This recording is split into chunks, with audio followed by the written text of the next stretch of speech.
Assalamualaikum warahmatullahi wabarakatuh.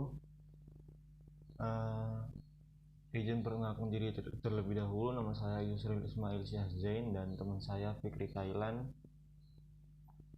Di sini kita akan membahas materi kita, yaitu pelatihan dan pengembangan tenaga kerja. Oke, materi yang akan kami sampaikan yaitu ada beberapa di sini. Yang pertama, pengertian pelatihan dan pengembangan. Kedua, komponen-komponen pelatihan dan pengembangan. Dan selanjutnya tujuan pelatihan dan pengembangan. Selanjutnya yaitu metode pelatihan dan pengembangan. Yang terakhir, evaluasi program pelatihan dan pengembangan. Oke, untuk yang pertama ya, pengertian pelatihan dan pengembangan. Jadi pengguna istilah pelatihan itu atau bahasa Inggrisnya training dan pengembangan dikemukakan oleh para ahli, yaitu Dale Yoder menggunakan istilah pelatihan untuk pegawai, pelaksana, dan pengawas. Sedangkan istilah pengembangan itu ditujukan itu untuk pegawai tingkat manajemen. Ada juga pendapat dari Wexley dan Yuk lebih memperjelas mengenai penggunaan istilah pelatihan dan pengembangan. Mereka mengemukakan bahwa pelatihan dan pengembangan itu merupakan istilah-istilah yang berhubungan dengan usaha-usaha berencana yang diselenggarakan untuk mencapai penguasaan skill dan pengetahuan. Jadi diselenggarakan untuk mencapai penguasaan skill dan pengetahuan dan sikap-sikap pegawai atau anggota organisasi. Dan kemudian masuk ke komponen-komponen pelatihan dan pengembangan. Di sini ada 4, yaitu yang pertama, tujuan dan sasaran pelatihan dan pengembangan harus jelas dan dapat diukur. Dan selanjutnya, para pelatih harus memiliki kualifikasi yang memadai. Dan materi dan pengembangan juga harus disesuaikan dengan tujuan yang hendak mau dicapai gitu. Dan selanjutnya yaitu metode pelatihan dan pengembangan harus sesuai dengan tingkat kemampuan pegawai yang menjadi peserta. Dan peserta pelatihan dan pengembangan harus memenuhi persyaratan yang sudah ditentukan gitu. Adapun tujuan dan pengembangan, pelatihan dan pengembangan tentunya memiliki tujuan dong. Sikula tahun 1976 dalam Munandar 2001 merumuskan beberapa tujuan pelatihan dan pengembangan, antara lain untuk meningkatkan produktivitas tenaga kerja. Melalui pelatihan, tenaga kerja dapat meningkatkan taraf prestasinya sehingga menyebabkan peningkatan produktivitas. Selain itu, pelatihan juga meningkatkan mutu karena tenaga kerja mempunyai kemampuan dan keterampilan baik akan membuat sedikit kesalahan dan cermat dalam pelaksanaan pekerjaan. Jadi ada juga secara rincinya itu sebagai berikut ya. Yang pertama itu meningkatkan penghayatan jiwa dan ideologi. Dan kedua, meningkatkan produktivitas kerja. Selanjutnya meningkatkan kualitas kerja. Selanjutnya meningkatkan ketetapan perencanaan sumber daya manusia.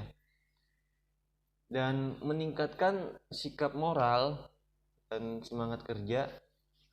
Dan selanjutnya meningkatkan rangsangan agar pegawai mampu berprestasi secara maksimal. Dan selanjutnya meningkatkan kesehatan dan keselamatan kerja pastinya. dan menghindarkan keusangan. Dan terakhir, meningkatkan perkembangan pegawai.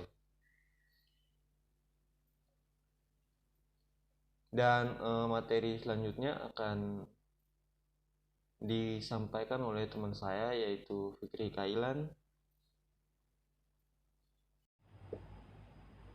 Baik, selanjutnya saya akan melanjutkan pembahasan kita, yaitu selanjutnya metode pelatihan dan pengembangan. Adapun metode pelatihan menurut Edward yaitu ada terbagi menjadi 6. Yang pertama yaitu on the job, yang mana on the job ini maksudnya informal seperti itu, yaitu observasi sederhana dan mudah serta praktis. Yang kedua yaitu vestibul atau balai, yang mana metode ini yaitu suatu ruangan isolasi atau terpisah yang digunakan untuk tempat pelatihan bagi pegawai baru yang akan menduduki suatu job. Terus yang ketiga yaitu ada metode demonstrasi dan contoh. Adapun metode demonstrasi ini melibatkan penguraian dan memperagakan sesuatu melalui contoh-contoh. Yang keempat yaitu ada metode simulasi. Adapun metode simulasi ini yaitu suatu situasi atau peristiwa menciptakan bentuk realitas. Simulasi ini merupakan pelengkap sebagai teknik di aplikat yang mendekati kondisi nyata pada pekerjaan. Yang kelima yaitu apprenticeship. Adapun apprenticeship ini yaitu suatu cara mengembangkan keterampilan atau skill perajin atau pertukaran pegawai seperti itu. Terakhir ada metode ruang kelas, merupakan atau kita sebut dengan metode training yang dilakukan di dalam kelas seperti itu. Selain itu juga ada metode pengembangan. Yang pertama yaitu metode pelatihan. Metode pelatihan ini dapat digunakan pula karena beberapa pegawai adalah manajer dan semua manajer adalah pegawai seperti itu. Yang kedua ada understudies, yaitu mempersiapkan peserta untuk melaksanakan pekerjaan atau mengisi suatu posisi jabatan tertentu. Yang ketiga ada job rotasi atau kemampuan berencana. Kemampuan berencana ini melibatkan perpindahan dari satu pekerjaan ke pekerjaan yang lain. Dengan demikian, pegawai atau peserta itu dapat mendapatkan gambaran yang luas tentang berbagai jenis pekerjaan. Yang terakhir yaitu metode coaching atau counseling. Adalah satu prosedur pengajaran, pengetahuan, dan keterampilan kepada pegawai bawahan. Selanjutnya yaitu ada evaluasi program pelatihan dan pengembangan. Adapun beberapa kriteria yang dapat digunakan sebagai pedoman dari ukuran kesuksesan pelatihan dan pengembangan yaitu ada 4. Yang pertama, kriteria pendapat, yaitu berdasarkan bagaimana pendapat peserta pelatihan mengenai program yang telah dilakukan. Yang kedua, kriteria belajar, yaitu menggunakan tes pengetahuan. Yang ketiga, yaitu kriteria perilaku, yaitu dapat diperoleh dengan menggunakan tes keterampilan kerja. Dan yang terakhir, kriteria hasil, yaitu dapat dihubungkan dengan hasil-hasil yang diperoleh seperti berkurangnya tingkat absen, meningkatnya produktivitas, serta meningkatnya penjualan, dan terakhir meningkatkan kerja dan produksi. Mungkin sekian presentasi dari kelompok kami, saya akhiri. Wassalamualaikum warahmatullahi wabarakatuh.